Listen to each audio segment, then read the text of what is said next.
अब अखंड भारत को समझते हैं। ये नक्शा देखिए, ये है हमारा अखंड भारत। इतना बड़ा भारत था, लेकिन इसके टुकड़े होते गए क्योंकि हम आपस में लड़ते गए थे, इसीलिए टुकड़े हुए। सबसे पहले जो हुआ 1893 में डूरंड लाइन खींच दी गई।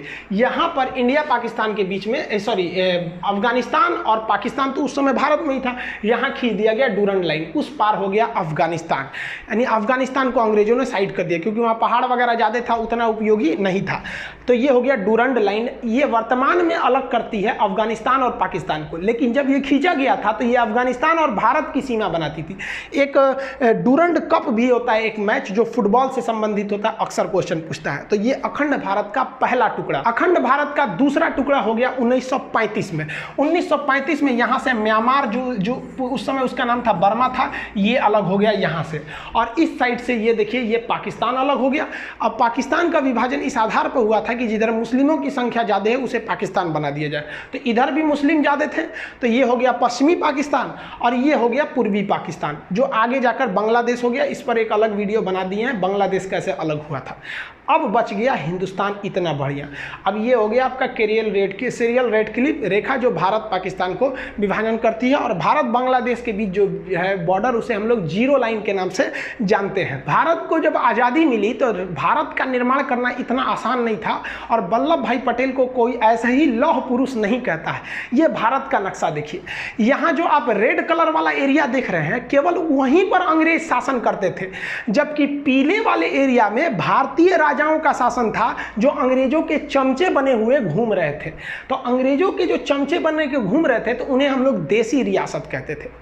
तो जब देश आज़ाद हुआ तो भारत में कई देसी रियासत थे। तो अंग्रेजों ने कहा कि देखिए भाई साहब, ये जो मेरा ब्रिटिश वाला एरिया है हम तो आपको दे ही देंगे, लेकिन उन्होंने इस पीले वाले क्षेत्र से कहा कि आप या तो पाकिस्तान में मिल जाइए या तो भारत में मिल जाइए, आपका मन तो आप स्वतंत्र राज्य भी बना सकते हैं, एक देश भी बना सकते हैं। तो पाकिस्तान में कुल 13 देसी रियासतों ने विलय कर लिया। इसकी बात छोड़िए, यहाँ पर भारत की बात करते हैं। भारत में जो प्रिंसली स्टेट थे, जो देसी रियासत थे, उनकी संख्या 552 थी। इन 552 राज्यों को मिलाकर एक फेडरेशन बनाना संभव नहीं था, क्योंकि फेडरेशन बनाते तो फिर टूट जाते हैं। इसलिए सरदार पटेल की जिम्मेदारी दी गई कि इसको मिलाकर यूनियन बनाइए। इस काम में 3 लोगों की महत्वपूर्ण भूमिका है। सरदार पटेल, वीपी मेनन उस समय के आईएएस अधिकारी सचिव हुआ करते थे, और माउंटबेटन का भी योगदान है। ये तीनों क्वेश्चन पूछता है। एक बार एग्जाम में पूछा था कि राज्यों के एकीकरण में किसका योगदान था, सरदार पटेल और वीपी मेनन का नाम ही नहीं था, तो उस समय आप लगाएंगे माउंटबेटन को। इन तीनों लोगों की ने मिलकर 552 राज्यों को आपस में मिला दिया।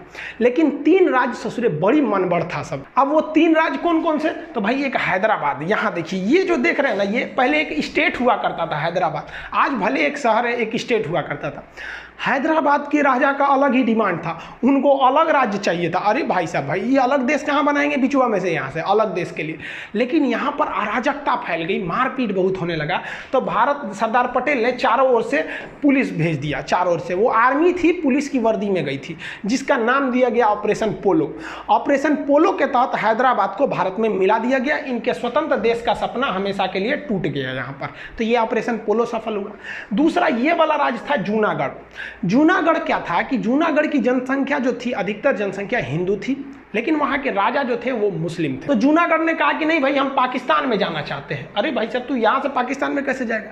तो सरदार पटेल ने जूनागढ़ में रेफरेंडम करा दिया, जनमत संग्रह। वहाँ के लोगों से पूछा आप कहाँ रहना चाहते हैं। ज़्यादातर लोगों ने कहा हिंदुस्तान में रहना चाहते हैं। बस जैसे हिंदुस्तान में रहना चाहते हैं, ये वाला भी मैटर सल्व हो गया। लेकिन अलग मैटर हो गया जम्मू कश्मीर के साथ। जम्मू कश्मीर की सिचुएशन थोड़ी अलग थी। यहाँ जनता ज़्यादातर मुस्लिम थी, लेकिन राजा हिंदू थे, राजा हरि सिंह। और राजा हरि सिंह ने अलग टाइप का डिसीजन ले लिया। उन्होंने कहा कि ना हम भारत में मिलेंगे और ना ही हम पाकिस्तान में मिलेंगे, हम एक अलग देश बनाएंगे। तो अंग्रेजों ने तो खुली छूट दी थी कि भाई जिन्हें अपना देश बनाना है बना लें। तो भारत ने कुछ नहीं किया, और लेकिन पाकिस्तान ने ना वहाँ से दगाबाजी किया। पाकिस्तान आतंकवादियों को घुसा दिया इस एरिया में, धड़ाधड़ यहाँ आतंकवादियों का पूरा घुस गया सब। इतना एरिया में आतंकवादी पूरा घुस गए थे सब। अब राजा हरि सिंह को लग गया कि अगर हम अपना देश बनाने के लिए चलेंगे ना तो मेरा परिवार भी नहीं बचेगा। तो भागे भागे आए नेहरू जी के पास, है नेहरू जी बचा लीजिए, हमको पाकिस्तान मार रहा है। तो नेहरू जी कहा हाँ एकदम बचा लेंगे हम। सरदार पटेल जी देखिए तो बचाइए इनको। तो सरदार पटेल कहे छोड़ दीजिए ओकरा, बड़का होशियार बनते थे, अलगे देश बनाएंगे, जो देश बनाओ, हमरा कौन चीज घटल है कि हम तोरा बचाने आएंगे, काहे लिए बचाएंगे। तो हरि सिंह ने कहा कि महाराज पटेल जी बचा लीजिए। तो सरदार पटेल ने कहा कि एक के शर्त पे बचेबो, पहले तुम साइन करो किस पर, एनेक्सेशन पर। तो उसने साइन किया इंस्ट्रूमेंटल ऑफ एक्सेशन, मतलब विलय पत्र पर साइन किया 26 अक्टूबर 1947 को कि हम अब भारत में मिल रहे हैं। तो सरदार पटेल ने कहा ई न होशियारी हुआ, अब हम सेना भेजते हैं। तब यहाँ से भारत में सेना भेजा गया और भारत की सेना उनको खदेड़ दिया यहाँ पर। और भारतीय सेना उस समय बहुत ही बहादुरी से लड़ी थी, और वो क्योंकि अंग्रेज हमें अंधेरी गली के मुहाने पे छोड़ के चले गए थे और स्टार्टिंग में युद्ध झेलना पड़ गया था। और इस वक्त में नौशेरा में पाकिस्तानी फौज बहुत बहादुरी से लड़ रही थी, वो सब बहुत खतरनाक लड़ रहे थे। तो भारत के ब्रिगेडियर थे उस समय ब्रिगेडियर उस्मानी ने कहा कि जब तक हम पाकिस्तानियों को खदेड़ नहीं देते तब तक हम जमीन पे सोएंगे, इसलिए उन्हें नौशेरा का शेर कहा जाता था।